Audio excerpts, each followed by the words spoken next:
Well, everybody, we've got a very exciting interview with Mr. Sean Knights from NUSTAR. Sean, how are you? Good, Andrew. Thank you very much, and thank you for your time. Thank you for coming. Thank you for speaking to the readers and the viewers of Inside Asian Gaming. It's very exciting to be down here at NUSTAR in Cebu in the Philippines. And you have been here for about 5 months now, is that right? That's right. 5 months tomorrow, actually. Oh, congratulations. Thank you. Congratulations. What attracted you to the role and how is it? I mean, most of your career's been in Australia. You did have a stint at RWS in Singapore. Yeah. What attracted you to the role and how is it different? Look, I think what attracted me to the role, Andrew, is getting back into Asia again. You know, getting back into the dynamism that is that Asian market. And I think particularly the Philippines, it's still a pure casino industry. It's still leveraging what casinos have done for a long, long time. I think the fact that the regulator is both pragmatic and supportive it provides confidence into the future of the industry. I think that both of those elements were what really attracted me to the role. That and the fact that coming into a C-suite role, you know, it allowed me to really not just grow individually, but grow the team around me. And the Philippines, the differences to Australia? I mean, where do you start? I mean, look, the first one is culture. You know, it's the culture of the Filipino people are so warm and friendly and very welcoming. And I think, and it doesn't matter where you go, that culture is consistent. But I think, you know, the cost of living is very good.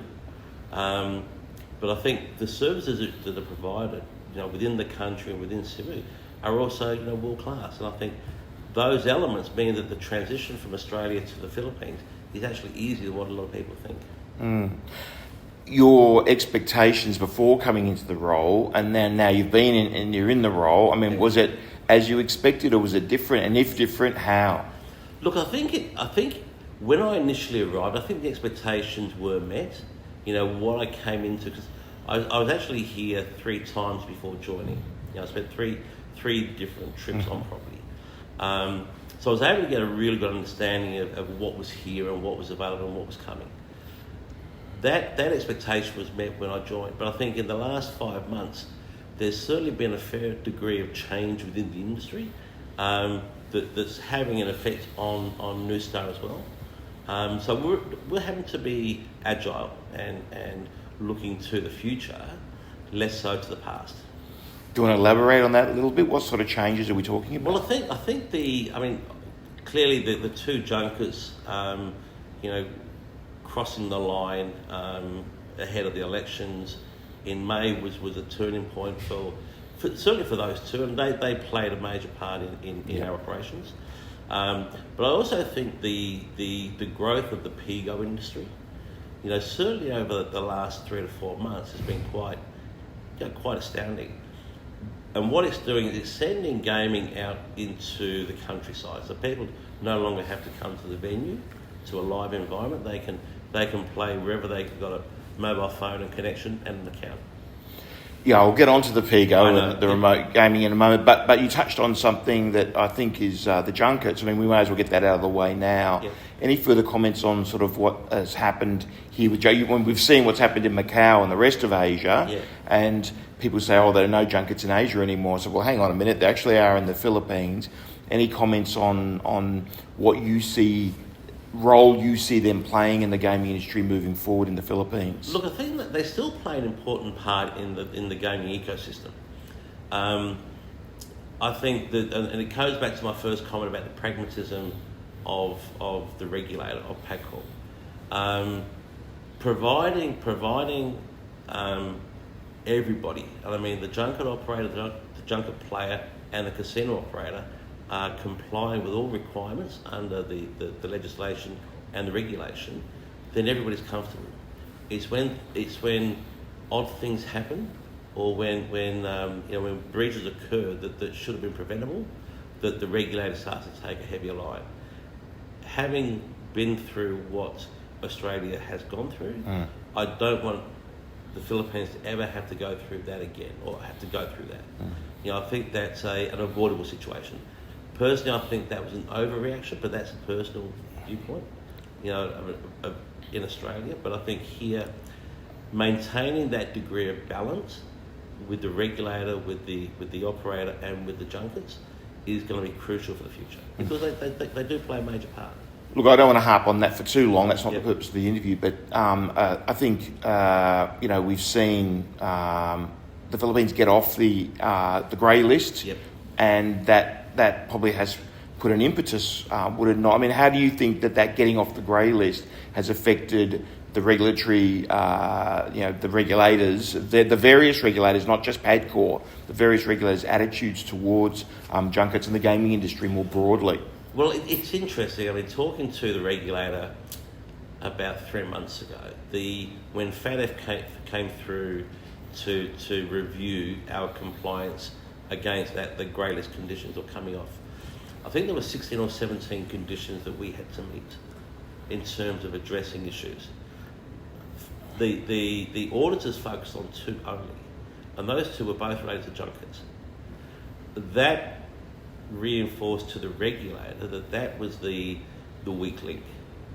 That was the weak link. That was the link that they're going to continue to maintain focus on. They don't want to let go of it, or they don't want to have to force that industry to close. But I think what we saw with Nine Dynasty and with Whitehorse, the very, very quick reaction then typifies that approach, that we will maintain an oversight, but if you trip up or if somebody trips up, we're going to come in hard. And I guess everyone's learnt their lesson from Macau, Australia, and the attitude of the industry towards junkets is very different to what it was a decade ago. That's it. Look, if you went through what Australia went through, you recognise that you don't want to go through that again, or you don't want to go through that anywhere. Let's move on to this particular property. So there's 2 towers now. There was the Philly Hotel, and now you've opened the NUSTAR Hotel. Yep. Tell us a bit about, for those that may not know, explain the 2 properties and what difference has the NUSTAR Hotel made now that it's soft launched at the moment. Not all floors are open at this stage, right? Correct. Yeah. Look, Philly was open as our first hotel. 360 rooms, 5-star quality room. We're in the chairman's lounge today, or the chairman's suite. Very, very luxurious. NUSTAR opened 8th of May, and it's an ultra luxury hotel, so 5+. You're right. We're only about 35% open at this point in time. Completion will occur throughout the year. But I think that's actually started, it's reset the benchmark for that luxury hotel segment in Cebu. We were fortunate to be awarded a Michelin star on the NUSTAR Hotel last week. So even though we haven't opened yet completely, still a soft opening, we're now Michelin rated, which is a fantastic achievement for both our construction team and the operations team. Well, I stayed here last night, and we'll be staying here tonight. You've got me in one of those rooms. I can attest that they're very nice. Thank you very much for that. Has it had any effect yet on the gaming floor numbers or anything like that, or is it too early? It's probably too early, Andrew. I think we rely heavily on our locals market, which probably isn't that key hotel guest. Certainly midweek. Weekends. Weekends that we as with most localised casino properties, they're busy on the weekend with their locals.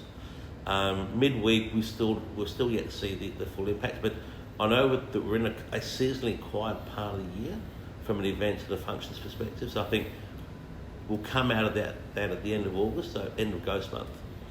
We'll start to see some bounce in that space. Was that famous Filipino saying, the Burr months, right? September, October. I remember the first time I heard that, I was like, what the hell are these Burr months? And then I finally figured it out. And it does get very, very busy in the Philippines at the end of the year. So you should be looking forward to some good numbers in certainly the last quarter, I guess.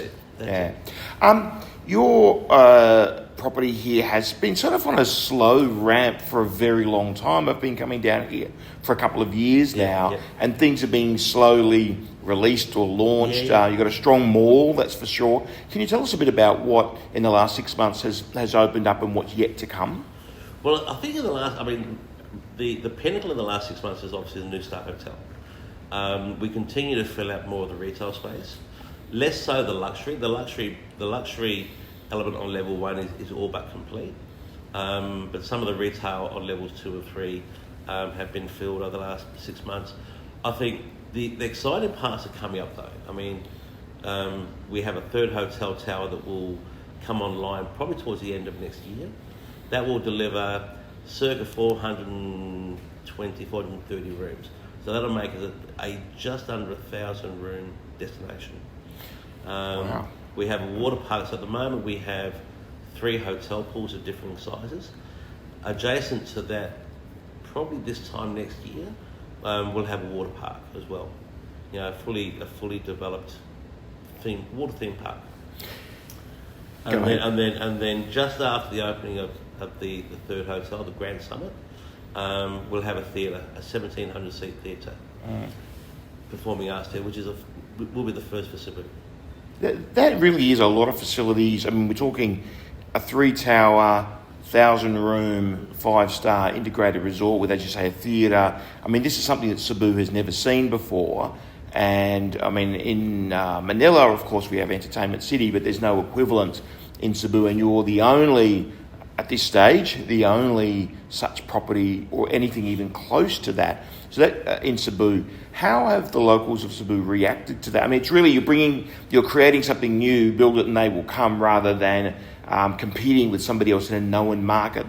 This Cebu, people of Cebu wouldn't have known about this level of quality and luxury prior to this property opening. Correct. So talk a bit about that and how the effect that's happened. Well, we do capture a lot of the Cebu market. Right. You know, I mean, the clearest example there is on the gaming side, which we can measure. So we capture somewhere between 75% and 80% of the Cebu market, which is significant. But I think part of our messaging can also be one of our inhibitors to visitation. So, you know, we are the premium luxury destination in Cebu, which may give some of the locals the view that they can't afford to come here. So part of our communication strategy moving forward is to make sure that there's something for everybody here. You know, whether you want to come in and have a relatively cheap bite to eat or a drink, to shopping for a handbag from one of the premium outlets. I think part of that messaging will start to drive that visitation even higher. But in terms of broader engagement, Andrew, I think we have shown Cebu what we have, and they like it. Talk a bit about the F&B, because I know the very first time I came here, I think there was only 1 or 2 restaurants open. How many F&B outlets open now? What's the retail offering? You know, other non-gaming amenities. You know, of a weekend when we come in here, what are people doing on property? Oh, look, there is about 60 F&B outlets, both owned and retail. They cover most cuisines, certainly all Asian cuisines, and beyond. People are coming here. A lot of people are coming here for the spas. I mean, you know, there's a lot of spa treatments on property. The buffet in particular, or our Philly cafe, is an absolute cracker, and you know it enjoys very, very solid patronage. Dinners through the week, but then breakfast on the weekend. Just standing room only. And the customer mix, I mean, I'm assuming you wouldn't have a great deal of international play here, given that they've probably got to come to Manila and then come to Cebu. But within the main mass gaming floor, premium mass, what kind of person is coming here? Is it really the full gamut? It is. No, it is still. I mean, it's interesting how the visitation profile is changing, but Koreans still play a major part in both Cebu and the broader region, the Visayas-Mindanao region. It's interesting that for the first 5 months of this year, the international visitation to the Philippines was flat, generally. Down a little bit, but call it flat. China was off 35%, Korea was off 18%, which is interesting. I don't think we've seen the same decline in the Koreans into Cebu. It's It won't be as high as that because we're still seeing a lot of population of Koreans coming through. What we are seeing though as well is Koreans moving into Bohol or visiting the islands over the water as a different holiday destination. So are these people that are coming to Cebu anyway for a holiday and then you're capturing them to come here of an evening or something like that, Correct. that sort of thing, rather than people that are coming in specifically to stay here at NUSTAR? Correct. Yes. Right. But you're right. I mean, we're still seeing a large number of internationals. It's the mix is changing though. You know, the Koreans have always been dominant, but that dominance is increasing. Mm-hmm. And tell us a bit about your rewards program. NUSTAR Rewards was launched September, October last year, or relaunched. It's a program that we spend a lot of time developing, but it's also one that we spend a lot of time looking to increase the value to all of our members. So, for example, yesterday we signed a strategic partnership with the Plaza Premium Lounge Group. So we now have, certainly at Mark Twain International Airport and Clark Airport, our members can enter their lounges simply by showing their NUSTAR members cards. Part of our intent is to try and add value wherever we can to that membership program. So the players, and it's no different to every other casino loyalty program, Andrew. We're trying to create that real and implied value to drive advocacy and engagement with our customer base. It's a bit like the launch of video cassettes in the 1980s. Everybody thought it was going to be the death of the movie industry, and in fact it was quite the opposite. It got everybody interested in movies, got everybody, and then people wanted to go to the cinema. So until streaming came along, and, well, which really has killed the industry. This area around here is no stranger to talk of other properties. Yeah. We've obviously had the Emerald Bay property, which I saw as I flew in and landed at Mactan yesterday, looking very sad and very empty. It looks like that property, well, it's certainly stalled, there's no doubt about that. It may even be kaput, I think. But there's also talk of the Newport Mega World one there in their city in Mactan as well. Yeah. What's your view on that? Would you like to see other properties open in the area, or would you not? There's two schools of thought, right? Look, I go back to that prior comment about the PGOs. I think competition is good. I also think that it has the potential to again create a new market, to create market awareness of what a casino does. For those that haven't been to a property before, particularly an IR. It won't be an IR like this one, but you know it's affiliated with the Newport Group, so it will be well run. You know, we will have to be on our game, but I think anything that brings competition is healthy. So the dynamic there will be that they'll be a lot smaller than you, I guess. Correct. But they'll be closer to the airport. But then again, you could say it's not really about the airport. Correct. Yeah. I mean, unless you're a business traveller, adjacency to the airport isn't necessarily what you want. Indeed. NUSTAR in the community, in terms of like CSR stuff or things that you're doing, connecting with the local community, because it is a new brand to this town. What are you doing there? Oh, look, we spend a lot of time working with and for communities. You know, we have internal outreach campaigns. We're just about to announce a dragon boat race later this year that will bring together different parts of Cebu, and it's also part of or in partnership with the disability syndicate as well. Oh, that's great. So whatever we can do with the community, I mean, we always stress that we are here as part of, not in the community. We are part of. The Robinsons, I mean, last formal question, then I'll throw it over to you as well. You know, last formal question. The Robinsons group, it's interesting to see them moving into this area because, I mean, it's been a few years now, but really essentially they're a mall company, right? They're a retail company. The fact that gaming maybe wasn't in their DNA, like in some other companies that we deal with, and so you've taken on this role. how has that affected your job and whoever you report up to? Because there's probably not that broad baseline understanding of the industry, and it is an unusual industry that we operate in. So most people don't understand it. Have you found that to be a challenge, or are they starting to get with it now and sort of follow our industry? Oh, look, I think I've come in with the company being open, or with NUSTAR being open for 2 years and 7 months. So that in that period of time, there've been 30 board meetings, 30 presentations. I'm learning, the board's learning. We're all learning together. But I think they are comfortable with how the property's being run. Providing, and as with any board, providing there's a clear understanding of what's happening, why it's happening, and where it's happening, and where the opportunities are, then I think the board's comfortable. Mm-hmm. But no, it's a very supportive board. It's a very supportive company as well. I guess the fact that you've opened a second tower now and now you're talking about a third tower. Yep. I think last time I spoke to somebody, the third tower was a maybe. You've said it today as a definite. It's definitely coming. Yep, we topped off the build 6 weeks ago. Right. So Okay. The paneling, the glass paneling. Oh, okay. About halfway up now. So no, that's a definite. What is a maybe is the fourth tower.